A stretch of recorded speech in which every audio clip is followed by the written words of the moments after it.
Hello, everybody. It's Sammy Joe here from a gaming network. Today, I am joined by Soft Rain Studio, and we are going to be chatting all about Ambrosia Sky. But to start off, hello, how's it going? Please introduce yourselves and what you guys do at the studio. Great, I'll go first. Hi, I'm Caitlin Tremblay. I'm our narrative director over here at Soft Rain. So I do story, I do writing, I do a bunch of that stuff. And I'm Joel. I also work at Soft Rain Stuff Video Games, and I guess I'm creative director of Ambrosia Sky. But kind of we all do that together. And my main stuff that I love to do is level design. So I get in there and I build vents and put little guys and little puzzles in vents, and that's my happy place. Awesome. And if I am correct, you two co-founded the studio together, correct? Some friends. Okay, awesome. And I know you've both worked on Watch Dogs. What other stuff have you done in the background? I know, Caitlin, you've done actually a Mortician's Tale, and I actually, very random fact, because of that game, thought about going into that field. Because it was such a touching story. So when I learned that you were definitely a writer on that, I was like, awesome. But what about your other background? How did you guys kind of arrive to Soft Rains? Yeah, definitely. Well, thank you for the kind words on Ambrosia Sky, or A Mortician's Tale. Sorry, my brain is so in one game mode at the time. I'm really glad that Mortician's Tale had such an effect on you. Yeah, so for me, I started off in indie on games like A Mortician's Tale. I spent a lot of time in indie mobile, just kind of here and there for a while before joining up at Ubisoft, which is where I met Joel, where we worked together on Watch Dogs Legion. And then from there, went over to Cappy to work on games like Grindstone and Battle Vision. And then from there, Joel and I just kept saying, hey, we like working together. Why don't we go found this studio with some other friends of ours? And now we're here. So Joel, I'll let you fill in the non-me parts of that story. I mean, yeah, I've been making games for a long time. I guess to date myself and kind of give that like context, I learned to make games by like modding, like the original Half-Life and the original Unreal Tournament, like that kind of like late 90s boom of like modding, like pre kind of the indie boom of the, the tens. So yeah, I from the States originally started my career, like worked on Blittering 2 in Dallas, Texas. It was like my first like commercial game. Moved up to Maryland. I worked for 11 years at Bethesda Game Studios. So I was on like Oblivion, Fallout 3, Skyrim, Fallout 4, Fallout 76. Learned a lot of great stuff, met a lot of great people there. And then began my Canadian adventure in 2016. So yeah, that's when I came up to Toronto and met Kate and a bunch of other great folks on the Watch Dogs Legion project. As Kate mentioned, went to Capybara. So, the illustrious creators of, Grindstone Below, Super Brothers, Sword and Sorcery, Super Time Force, like some amazing projects. So it's a huge honor to get to like be part of that story. And then, close to 4 years ago, because we were turning 4 in November, we started Soft Rains, and here we are. And now when it comes to starting to create this project, how did that kind of come across? Were you guys like, hey guys, let's make a really cozy project that also emotionally traumatizes our players? Or like, how did the concept come to life? That's kind of all I know how to do. So Joel, you answer. Yeah, I mean, like from the very beginning, one of the things I think was important to us collectively, certainly like a way that I've talked about and has felt important to me, is like Soft Rains wasn't a studio that we put together because like one of us had a like singular vision for like the game we've always been like waiting for that chance to make, right? Instead, what we wanted to do was get a really like talented, diverse, particular group of people together and then like figure out what is the game that only this group at only this moment could make, right? And so that meant like, what games do we love? What draws us to the games that have stuck with us? And for everybody, it's a slightly different answer, right? Like it's, classic first-person adventure games and immersive sims. It's like the kinds of narrative experiences that have pulled us together. The kind of games that have a visual identity that helps like support the world building and everything stick in the mind. So we kind of started with this just morass, this gumbo of like inspirations and ideas and, our own strengths and weaknesses. And like, I think with any project you kind of figure out like, what are the strengths we want to lean to, what are the weaknesses that we want to challenge, and what comes out of that. So stuff that kind of manifested early on, like the idea of doing something around cleaning gameplay, was in there, but it was rooted in this idea of like how death is handled, how we kind of like think about the future of humanity, thinking about like just what is sci-fi and how are sci-fi stories told and not told in video games and in media.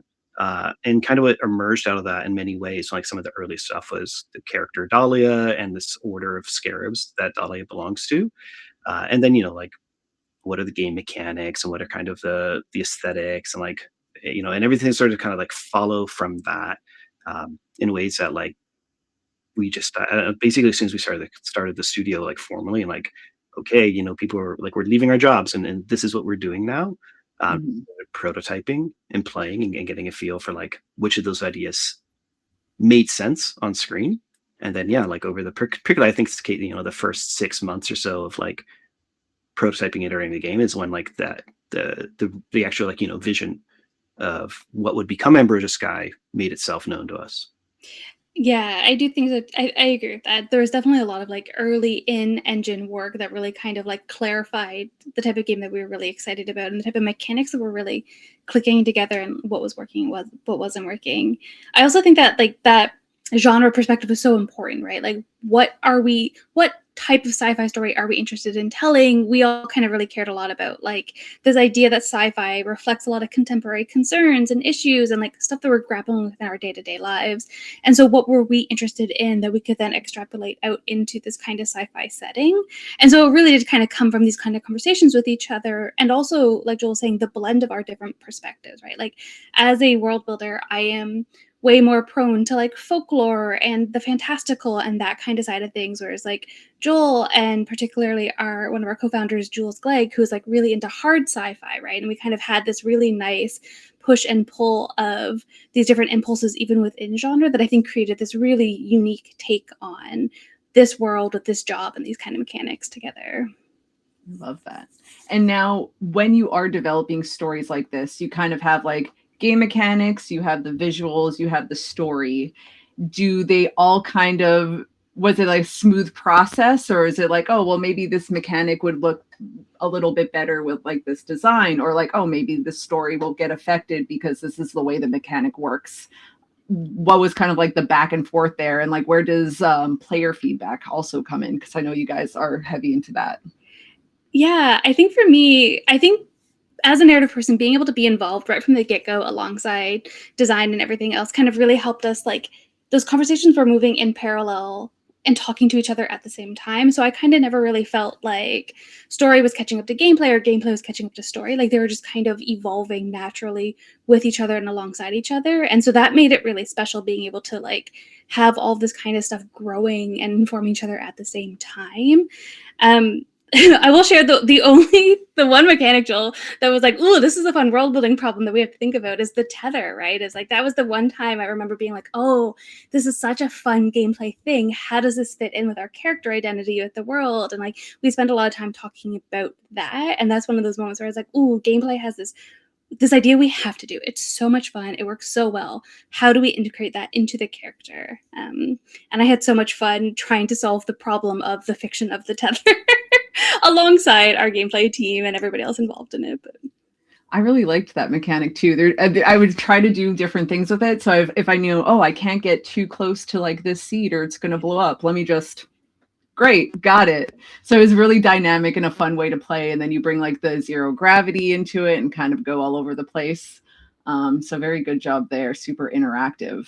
How did you guys deal with kind of the pacing of the game? Because obviously on one side it is very like cleaning simulator, nice and calm. And unless you are actively like going and looking at all the logs and like reading journals, like some people could miss out on like some really important, I think, information and like things that help hit when you are doing last rites and like are learning more about the story overall. How do you kind of balance both aspects? And then there are some faster paced ones and like some time elements as well. Yeah, I think something that works really well about games that like when you have the scope to have kind of like a few different on ramps, you can get people who like people could come to Ambrosia Sky because they love walking simulators, say, right? And like there's some walking simulator energy to the game, and they can come into the game for that reason. You get people who are like curious about the cleaning gameplay, or people who have like heard about like, oh, is this game kind of an im sim, and kind of come in for that. And the problem for us, right, the like interesting problem to tackle with them is like, how can the game kind of simultaneously like be these things? And one thing I think made a lot of sense early for us was, okay, so we've got like we kind of know wherever this game is going from pretty early on. That's going to have kind of that like brooding, introspective sentimentality. Like we sort of knew that was probably going to be part of the experience from early on, right? And then it was like, okay, well, so like something like the tether comes up, right? Or like the, you know, there are creatures and there are things that can hurt, and like, you know, the question of like, can the character get killed, and how do we handle that, right? Then brings in this like atmosphere of like danger. And so I think this is one of the interesting pacing things we found was like, okay, so like cleaning games and like walking sim type of narrative games don't often have that atmosphere of potential danger and hazard, right? Like there might be sort of like an atmosphere of it, but like stuff can't actually happen a lot of times.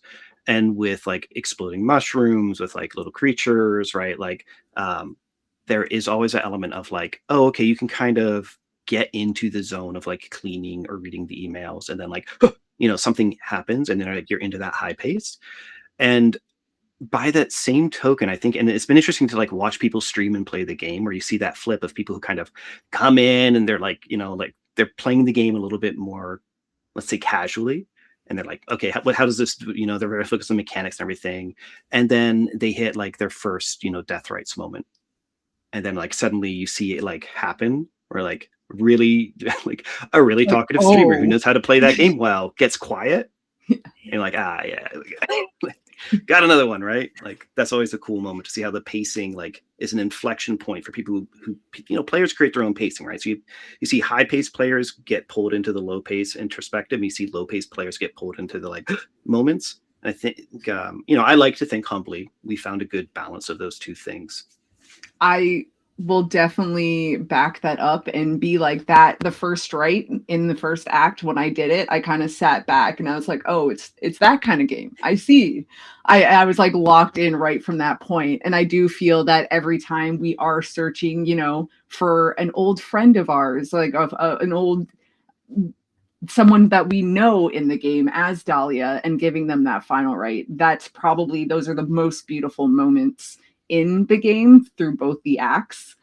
And then my second favorite part is also the terror of hey, you have 60 seconds to get back to your ship or whatever. Like, time to go, fungus is everywhere, hose down what you can. And definitely sometimes having to like redo that and being like, okay, this try I know to go here. This time I know I should like go up and then down, and like such a good, the pacing I found really fun in those moments, that it could be very slow, very quiet. And then sometimes it's like just go, go, go, go. And then I guess thematically in space, you know, sometimes it's a life or death situation. So I really love that.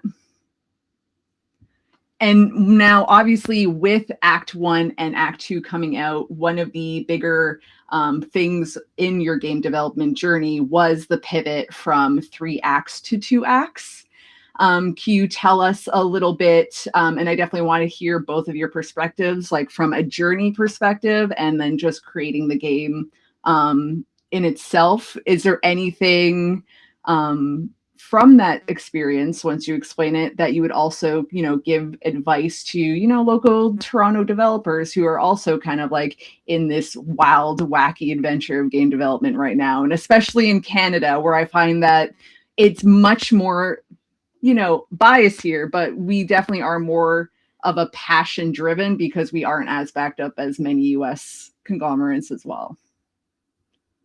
Yeah, from a story perspective, going down to 2X was really it was really empowering to me, because it kind of let me just really focus in on the parts of the story that I think were going to be the most effective, that we already saw players really responding to and really caring about, and really kind of let me just like do it, get to the conclusion that I always wanted to get Dahlia to, just like with a little bit more momentum and oomph, right? Like the thing that I feel was really good for the story going to 2X was that I was kind of able to capitalize on that momentum we built with like, okay, Dolly is going through this. She's found all these things. We're escalating. Oh no, now she's gotten this message from Maeve, and we can start to see what's happening to Maeve and the effect this is going to have to Dahlia. And instead of diluting that out, I could just kind of like focus in on, okay, well, let's just keep this momentum we have. Let's keep Dahlia's focus and like let's just go and let's just do that story. And so like for me, the going down to 2X was really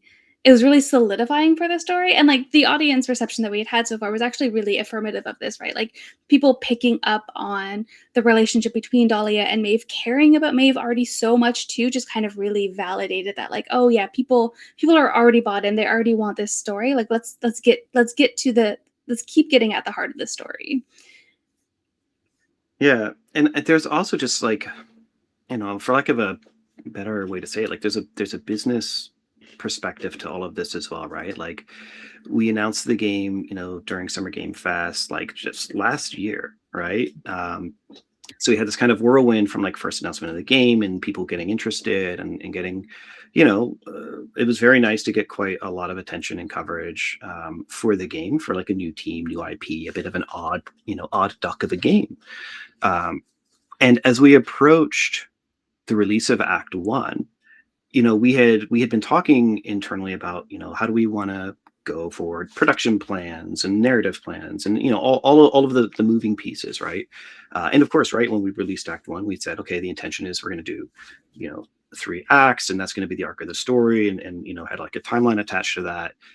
And as we got close to the launch, there's a thing we didn't do, right? We didn't give a lot of clarity on like how we were going to release Acts 2 and Act 3, right? Is it going to be, paid DLC, episodic? Is it going to be an early access game? Is it going to be this, that, and the other thing? And one of the, advantages, I guess, of being, independent studio was, we I guess had the luxury to be a bit opaque about that, and which didn't also like feel awesome, right? You want to be super transparent with everybody and say this is exactly how things are going to be. But being a little bit opaque meant that we had the opportunity to get that audience reaction and see what people were responding to. And then we hadn't like pre-locked ourselves into like, okay, this is an early access game or an episodic game or whatever sort of like business model it was going to be.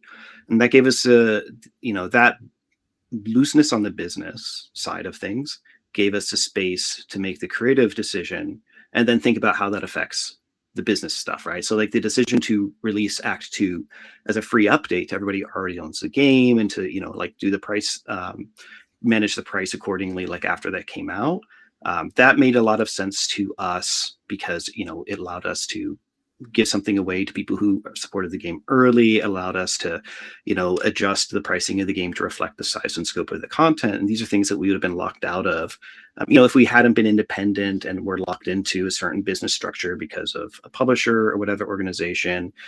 If we had been really like specific, we might have had to like feel locked in or walk back from other things.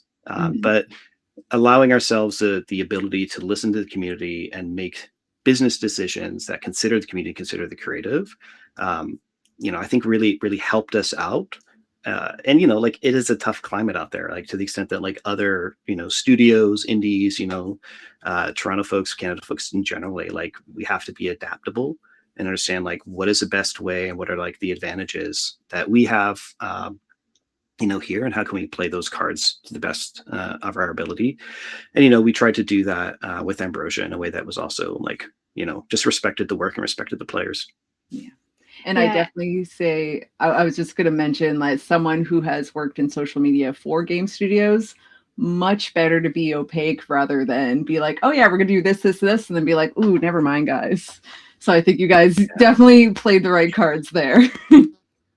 Thank you. I was going to say too that like for me, it's just like I think it's really easy to want to only ever release a perfect version of a thing. But like I think like having something just come out and just having people be able to like play it and respond to it and give you that kind of feedback and just like validate what you're doing just matters so much, right? And so like I know like internally we care a lot about like perfect is the enemy of good or whatever, right? And it's like just make the thing good and honest. And so sorry, I didn't preface this with like what would I say to like other indies that are thinking about this kind of thing, right? Is just like it existing and coming out and being a thing you can talk about and share with others is like so important. So Yeah. And Yeah. I'll say one thing too. At the end of the day, it is a single player game.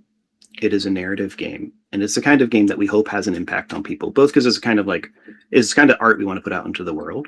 And also like to the extent, like business and creative can be more than the same thing.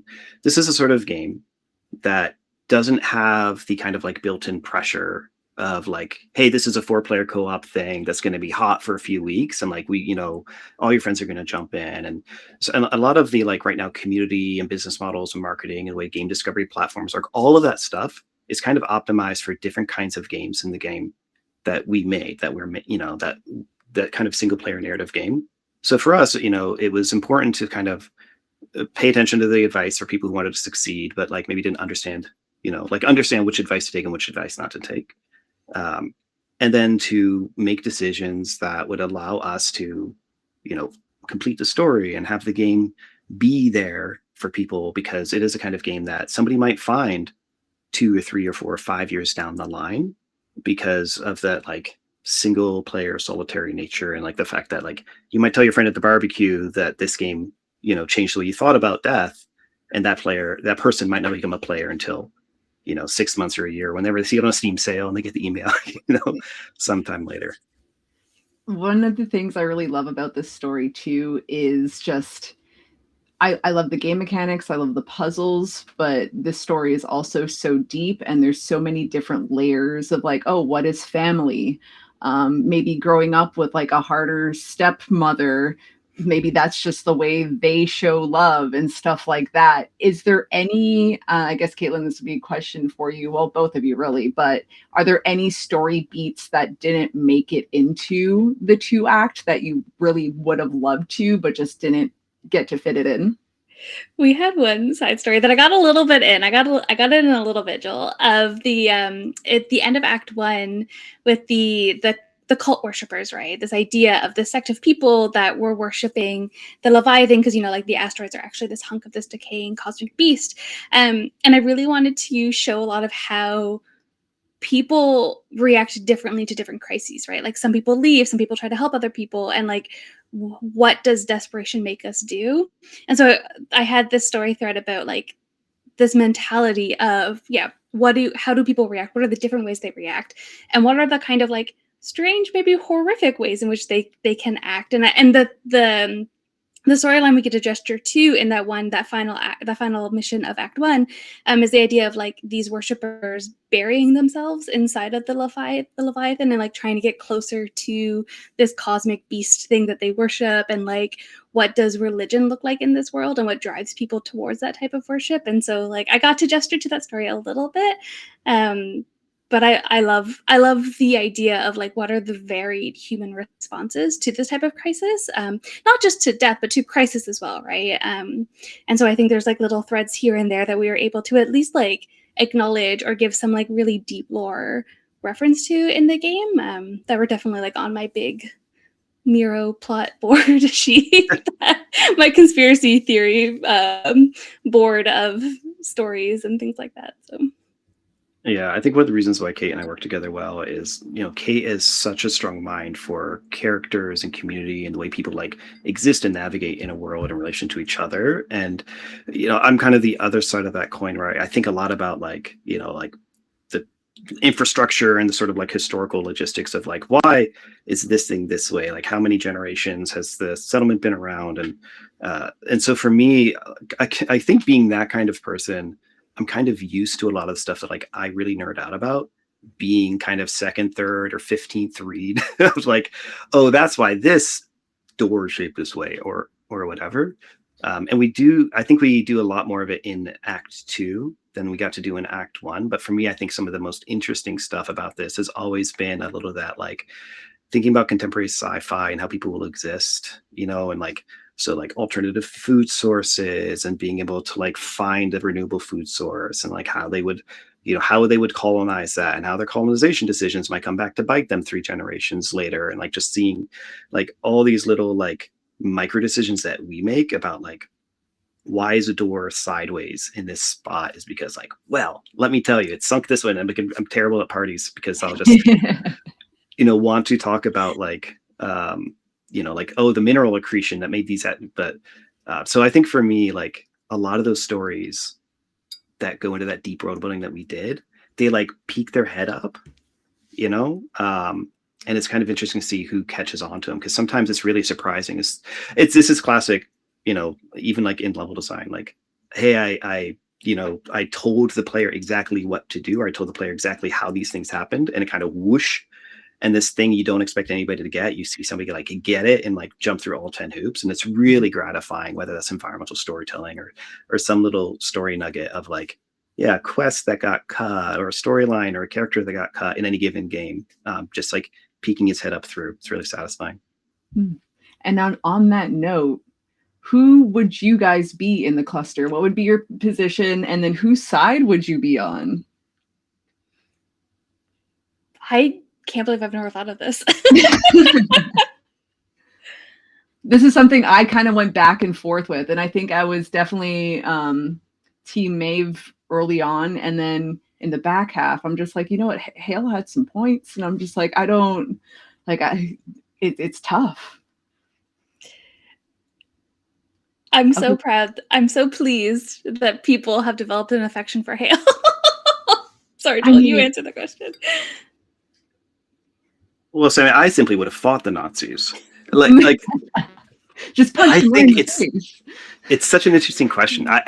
So there's this one character who is like this sort of put upon IT guy, right? That he'll like pop up and he's just sort of like, I feel, and if I'm being honest with myself, right, probably I would have been somebody who was like in sort of the logistical workings of the cluster.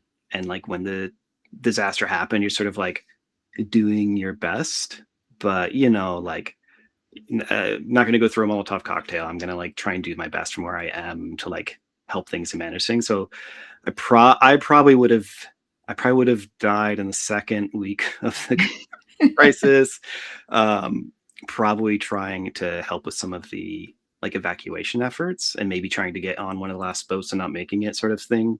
But yeah, I think I would have been begrudgingly probably Team Hale.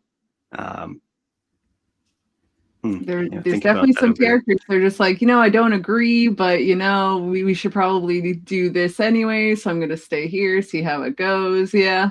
It's I think it's hard for me because I've written so many of these characters with pieces of myself inside of them, right? So it's like, well, I can see how I'm a little bit this and a little bit this. But I think the character that I maybe identify with the most in this moment that I'm thinking about is Harmony, the young botanist who is really trying to like help. She's trying to research, she's trying to understand. But when she's faced with this moment of all of her ability to figure it out is kind of like foiled, she turns to religion and she turns to mysticism. And like, it's not that necessarily like, that's not necessarily been any of my paths, but this idea of somebody who is looking for answers and willing to entertain kind of whatever forms those answers come in, like, I would like to think I would be that person. Harmony's a really good character. I also kind of was like, maybe I would be that. Yeah, for maybe sure. Aspirationally, I want to be Harmony, even though she, she has the fate that she has. But yeah. I feel like that mentality of like, I will look for answers unbiased in any place, I think is maybe my aspirational character I would like to be. And now for each of you, what is the greatest lesson that the creation of this game has given you, even if it's personal, professional? I'll give you a second to think about it. I'll share one. I'll make some space for you to deliberate, Kate. And I'll say, like, I'm going to give a pretty raw and honest one. When we first started the studio and like would talk to people about like, come and work with us, like something. And I've said this in like interviews of, like this is a very honest thing, right? It's like we say, I would use a metaphor of the game is like a sculpture, and like we want everybody's thumbprints to be visible. Like no matter if you're coming on to work, in a technical role, an art role, production, like we want everybody to have the opportunity to express part of like who they are and their experience onto the game, so that when you step back, you can see your thumbprints in the clay. And like that was true. Like I invested a lot of myself, my creative energy into the game from the beginning. But there was a moment, like when we started the studio, I was like, because I worked with a lot of folks on the team in different aspects, or like knew me as like a level designer, and it's like, look, like studio, like studio head and business and like this is going to take all my time.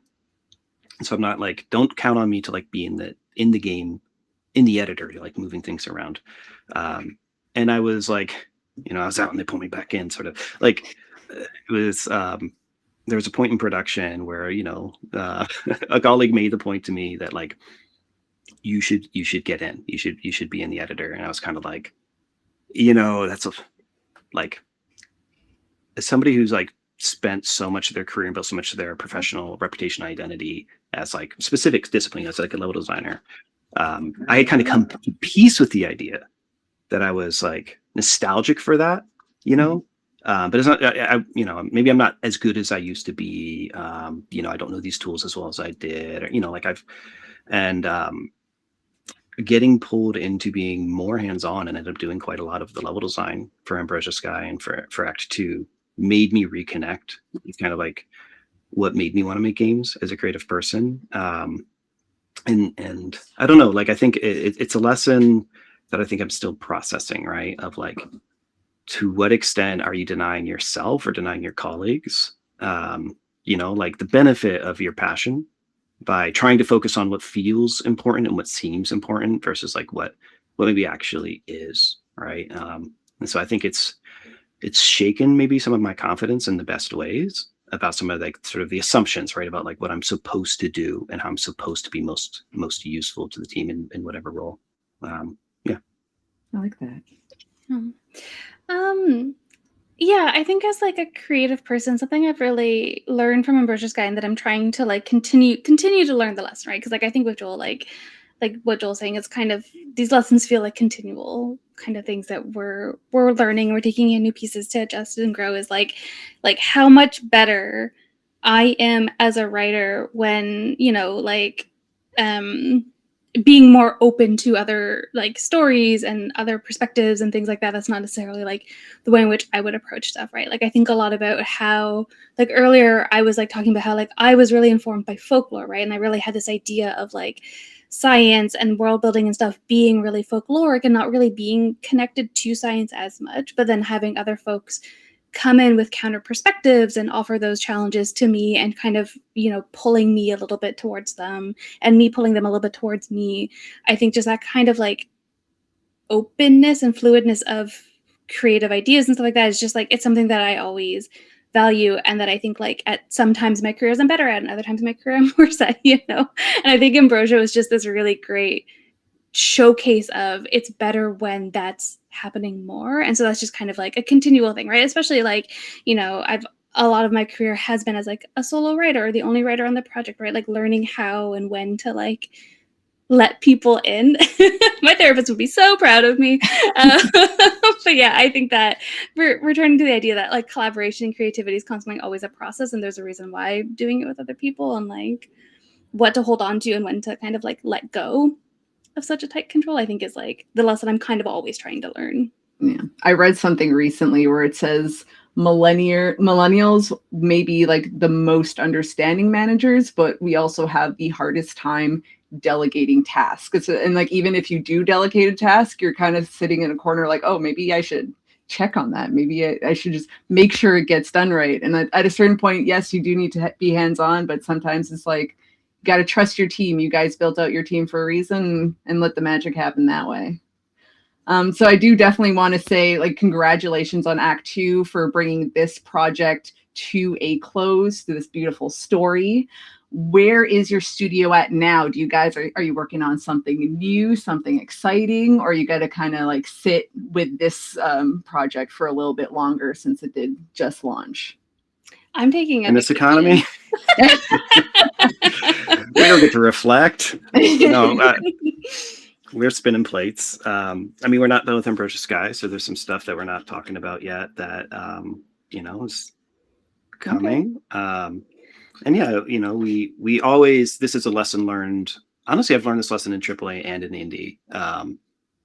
Now that I think about it, but yeah, a lesson that I've learned in my career, right, is to like always be thinking a couple of projects ahead, and the things that we think we might do for game 2 or game 3 might not be the things that we do for game 2 or game 3, but we've been thinking for a while about what else we want to do, kind of that same thing, right, of like, who are we now, like who were we 4 years ago, and what was the thing that this team could make that was like would meet the moment creatively and everything else wise. And so we've been doing a lot of that thinking as well.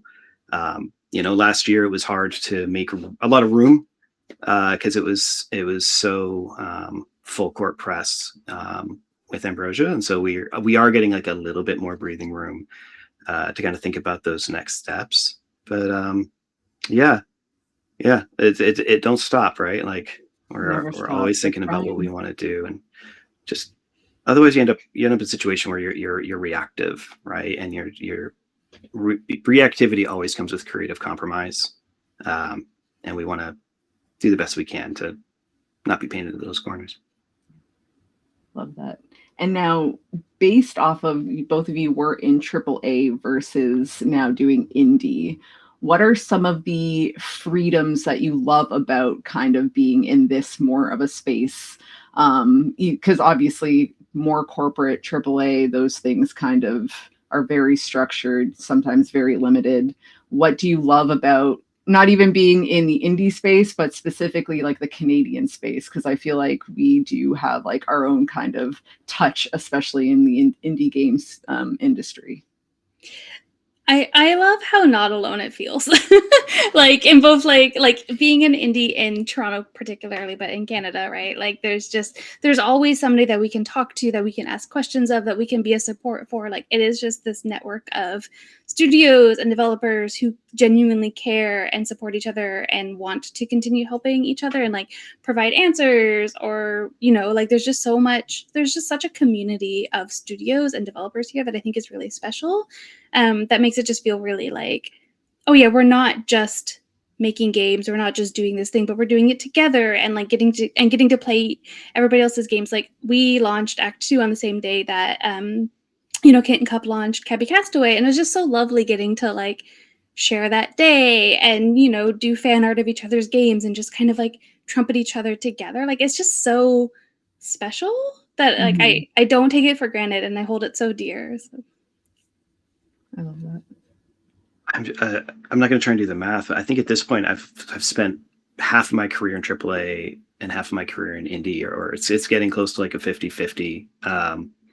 And so there's this classic story of like a AAA developer going into the indie world, right? Of like, I've labored under the or I hate working for a publisher, I'll never and then I'm going to go indie, and then you go indie. And it's like switching from Uncharted to an open world game, where it's like, oh wait, right? Like everything's possible, but like also like so much stuff is necessary. So, like I have to figure out taxes, I have to figure out payroll, but I have to figure out like, like how to upload a build onto Steam. Like when I was in AAA, I just did my thing, and so sometimes that sort of highly rigid sort of structural thing that can exist in AAA to lesser, greater and lesser degrees. It can be a real blessing, right? Because you get to focus on like your craft and your thing and so I think it's always interesting, sort of like the expectation v reality of indie is often like, I'm going to go indie because I want to be purely just focused on the craft, on the art, and it's like, also grant applications or whatever. And so I think one of the things about it being indie, and I think it dovetails a bit on what Kate is saying, right, is everything is possible. And so very few things are possible, right? Because you have to choose what you have the capacity, and you have the talent, and like what are your strengths and what are your weaknesses, and how do you lean into the right strengths, and how do you challenge the right weaknesses, and all that. And at different times, I would say, depending on like where I was in my life, my career, in the world, AAA tended to be like considerably more isolating. I had to go out of my way to find that kind of community. Right. A lot of reasons I ended up working in the indie space was because I yearned for a community that I didn't necessarily have all the time at AAA, and went out of my way to develop, relationships with folks who I really respected. And yeah, it does mean that like now we have a lot of folks who are, like in our corner that we can ask, like, hey, how do we handle this situation? How do you handle that? Like, is this the right creative challenge? Is this the right, way to fill out this form? And I think that's true of the indie community globally that I think we're members of, but it's really, it's really heartening to see how strong it is in Canada and our local scene in Toronto and Ontario more broadly, and folks that we've worked with across Canada. Like we have some great folks that we've worked with on the project, out in actually in several areas, not just. I was going to call out our BC friends, but more than just there. Yeah, I think that indie community and that sense of like abundance, like in an industry that is so challenging, where like you expect sort of like a zero sum cutthroat, like but people make introductions, they share opportunities, like even when things are this hard. I think that says a lot to the character and the spirit of Canadian game developers. I would definitely say, in general, we are very good at persevering no matter what kind of comes our way. And I'm very glad that the both of you throughout your journeys have landed where you are now and created, like touched on so many cool games, and especially Ambrosia Sky. And I'm really, really thankful for part 1 and 2, because it's definitely another story that will be sitting with me for a while. A couple of mechanics and game levels that I'm like, oh, I should have figured that out in 2 seconds, but it took me 2 hours. So thank you so much for even just taking the time and chatting with me today. For everyone who is listening or watching this right now, please say your goodbyes, and also let us know, where you could find the game, where to guys kind of like look out for both of you for future projects, stuff like that. I mean, the game is on Steam in the Epic Games Store, so if you haven't already wishlisted, please do. And I would say, like, please buy the game. Please buy the game. But share, like, the most helpful thing you can do. And I know folks who care about game development and game developers have heard the kind of wish list and share thing till we're kind of numb to it. It's true though. The thing that all game developers I think are struggling with right now is discovery. So many games are being launched and so aggressively marketed, and I feel like the days of like there being like kind of like the indie lane and the AAA lane, like the really well supported projects are eating all of the space, right? So like that indie lane is now it's like the 18 wheeler has kind of like moved into our lane. So the more that the game honestly and earnestly means something to you, and sharing it with people that you think it will affect will benefit us, right? So I think that means so much more. Like the sharing it and letting the game have the chance to speak for itself to people means so much more than a wish list and an individual purchase. Like, please do those things too. But like the sharing means so much. And Soft Drains is, like I said a few minutes ago, we've got more coming for Ambrosia. We've got more stuff that we're doing in the future that we think will surprise and delight people.